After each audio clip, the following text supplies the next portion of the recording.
ഞാനൊരു 5ാം ക്ലാസ്സിലൊക്കെ പഠിക്കുമ്പോഴേ മുതൽ ഞാൻ കണ്ണട ഉപയോഗിക്കുന്നുണ്ടായിരുന്നു, സ്പെക്സ്. പിന്നീട് ഞാൻ എല്ലാ വർഷവും ചെക്ക് ചെയ്യാൻ പോകുമ്പോൾ എൻ്റെ കണ്ണിൻ്റെ കാഴ്ച കുറഞ്ഞു വരുന്നതായിട്ട് കണ്ടു. അങ്ങനെ ഒരു +2 പഠിക്കുന്ന സമയത്ത് ഡീറ്റെയിൽ ആയിട്ടൊരു ചെക്കപ്പ് നടത്തിയിരുന്നു.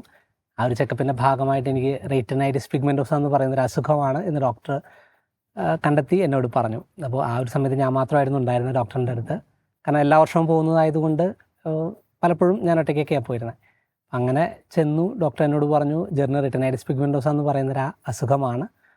അതിൻ്റെ ഒരു ക്യാരക്ടറിസ്റ്റിക്സ് എന്ന് പറഞ്ഞു കഴിഞ്ഞാൽ എല്ലാ വർഷവും ഏകദേശം 20% കാഴ്ച നഷ്ടപ്പെടുന്ന ഒരു അസുഖമാണ്. അപ്പോൾ മേ ബി ഒരു 5 വർഷമോ അല്ലെങ്കിൽ 6 വർഷമോ കൊണ്ട് കാഴ്ച പൂർണ്ണമായും നഷ്ടപ്പെടുന്ന ഒരു അസുഖമാണ് ജെർണുള്ളത് എന്ന് പറഞ്ഞു.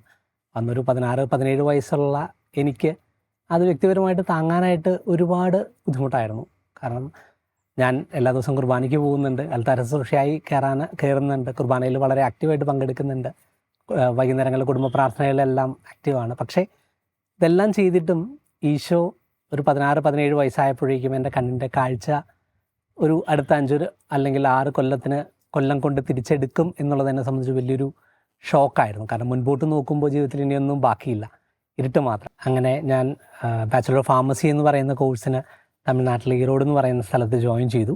ഞാനങ്ങനെ ഫസ്റ്റ് ഇയർ കഴിഞ്ഞ് സെക്കൻഡ് ഇയർ പഠിക്കുന്ന സമയത്ത് ഒരു ദിവസം രാവിലെ എഴുന്നേറ്റ് റഫ് റെക്കോർഡിൽ നിന്ന് മെയിൻ റെക്കോർഡിലേക്ക് എഴുതിയിരിക്കുന്നത് കോപ്പി ചെയ്യാനായിട്ട് ശ്രമിക്കുന്ന ഒരു സമയത്ത് എനിക്ക് റഫ് റെക്കോർഡിൽ എഴുതിയിരിക്കുന്നത് വായിക്കാനായിട്ട് സാധിക്കാത്തതായിട്ട് ഞാൻ കണ്ടു. അപ്പോൾ ഡോക്ടറിൻ്റെ അടുത്തേക്ക് ചെന്നു വീണ്ടും. അപ്പോൾ ഡോക്ടർ റീകൺഫേം ചെയ്തു, കാഴ്ച കൺസിഡറബിളി കുറഞ്ഞിട്ടുണ്ട്, ഇനിയും അടുത്ത ഏതാനും വർഷങ്ങൾക്കുള്ളിൽ കാഴ്ച നഷ്ടപ്പെടുമെന്നുള്ളൊരു കാര്യം ഡോക്ടർ ഇങ്ങനെ പറഞ്ഞു.